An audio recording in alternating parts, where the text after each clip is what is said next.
Coucou! Alors je me suis dit que j'allais vous montrer les produits que j'avais utilisés pour faire ce petit maquillage. C'est rare que je vous fasse une vidéo, mais je me suis dit que ça pouvait changer que de faire la photo de tous les produits. Donc c'est parti! On va commencer par le fond de teint de chez Yves Rocher que j'ai en couleur brun 600 que j'aime beaucoup. Pour l'anti-cerne, j'ai utilisé toujours un fond de teint de chez Yves Rocher. Celui-ci, c'est le brun 500.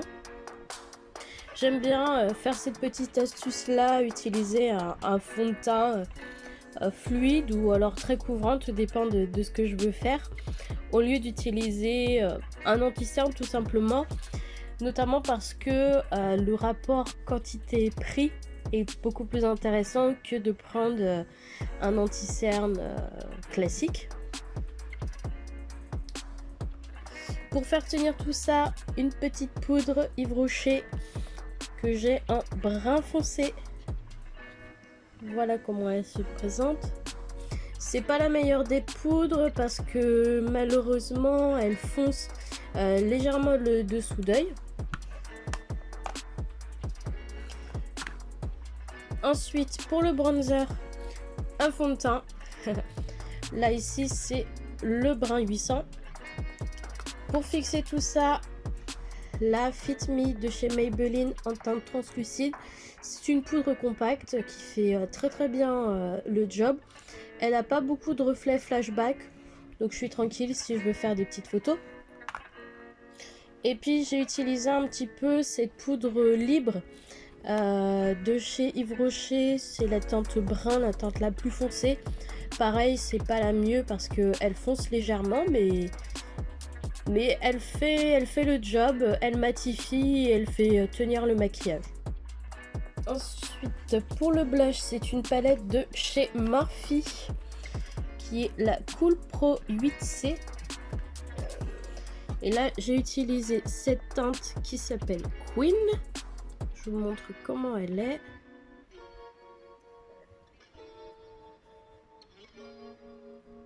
C'est une très jolie couleur. Pour l'highlighter, toujours une palette de chez Morphe.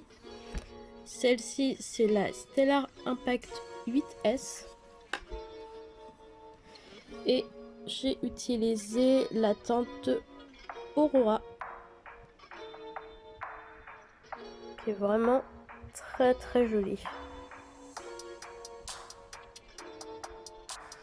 Pour fixer le teint de chez Max More, un petit spray que vous pouvez acheter chez Action, il fait très bien son job.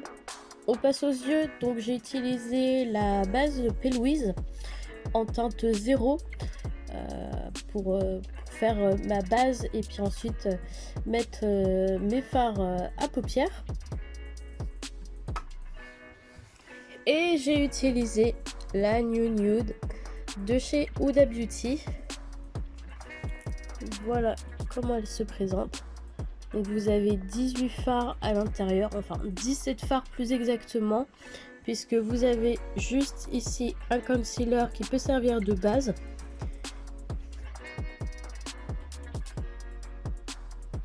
Regardez les fards comment ils sont magnifiques.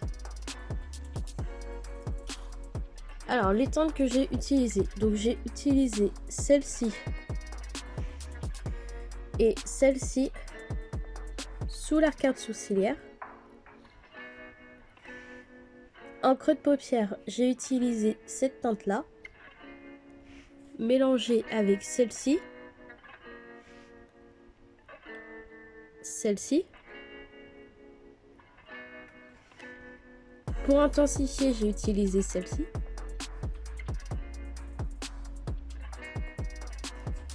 Sur la paupière mobile, en coin externe, j'ai utilisé celle-ci,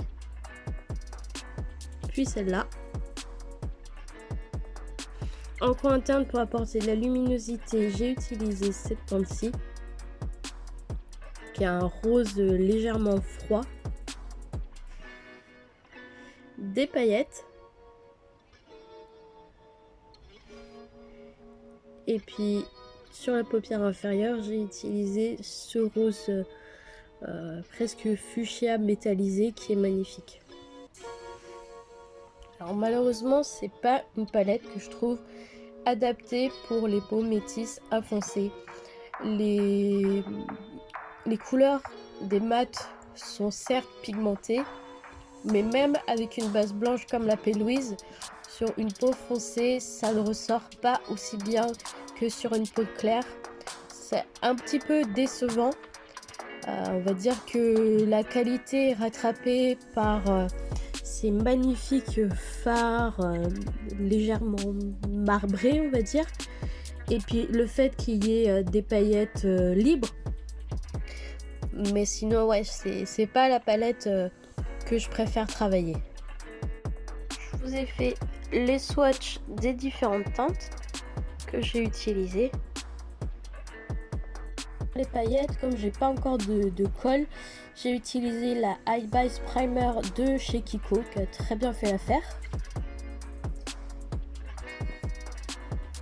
Pour le blanc que j'ai appliqué en creux de paupière, c'est le Lock-It de chez Kat Von D en teinte blanche.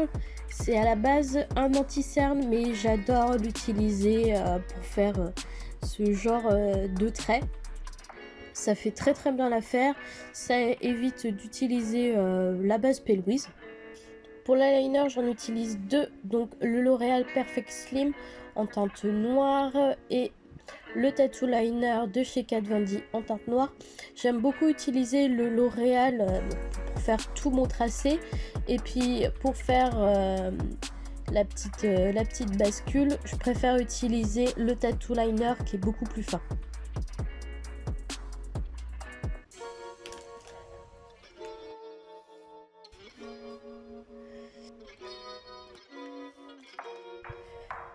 Et pour finir, en rouge à lèvres, c'est un rouge à lèvres liquide de chez Kat Von D. Je vous montre la teinte. Je l'aime beaucoup, il sèche très bien, il est totalement mat, sans transfert. Moi, il ne m'assèche pas tant que ça les lèvres, mais je pense que c'est en fonction de chacun. Pour appliquer tout ça, j'ai pris une petite éponge que j'ai acheté dans un lot d'éponges de chez Action. Elles sont pas mal, à part qu'elles déteignent énormément, en tout cas quand on les lave, hein. Vous inquiétez pas, ça déteint pas sur la peau, mais c'est le petit inconvénient. Elles sont très bien, elles sont souples.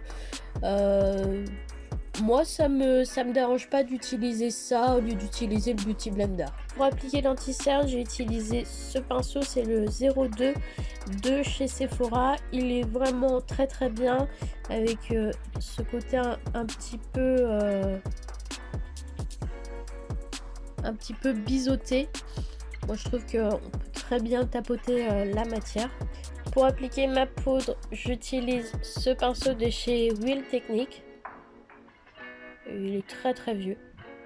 Et puis j'utilise celui-ci de chez Kiko, qui est le 07, pour appliquer ma poudre matifiante. Pour le contouring, j'utilise celui-ci de chez Sephora, le 06. Pour le blush, c'est le 04 que je trouve très bien. Et pour la lighter, le 05.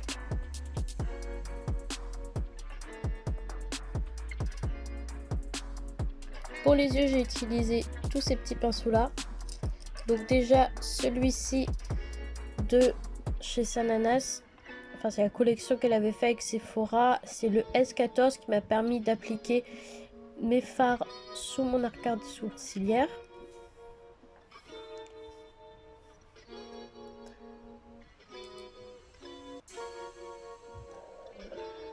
Pour le creux, j'ai utilisé celui-ci qui vient de la Naked Honey, qui est pas mal. Moi j'aime bien utiliser les pinceaux qui sont fournis avec les palettes. Sur la paupière mobile, j'ai utilisé celui-ci de chez Kiko qui est légèrement plat, c'est le 51. un pinceau de chez Anastasia Beverly Hills.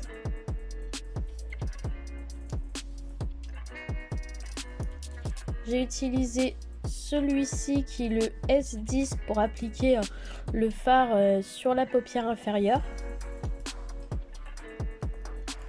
J'ai fait une sorte de cut crease et donc je me suis aidée de ce côté-ci du pinceau qui était dans la Naked 2. Pour faire mon trait très fin, j'ai utilisé ce petit pinceau. Alors c'est un pinceau que vous pouvez acheter chez Action, tout simplement au rayon bricolage, peinture, loisirs créatifs. Je l'ai poudré avec celui-ci qui vient de chez Zoeva, qui est le 315. Je ne sais pas s'il est vendu à l'unité parce que moi je l'avais dans un kit.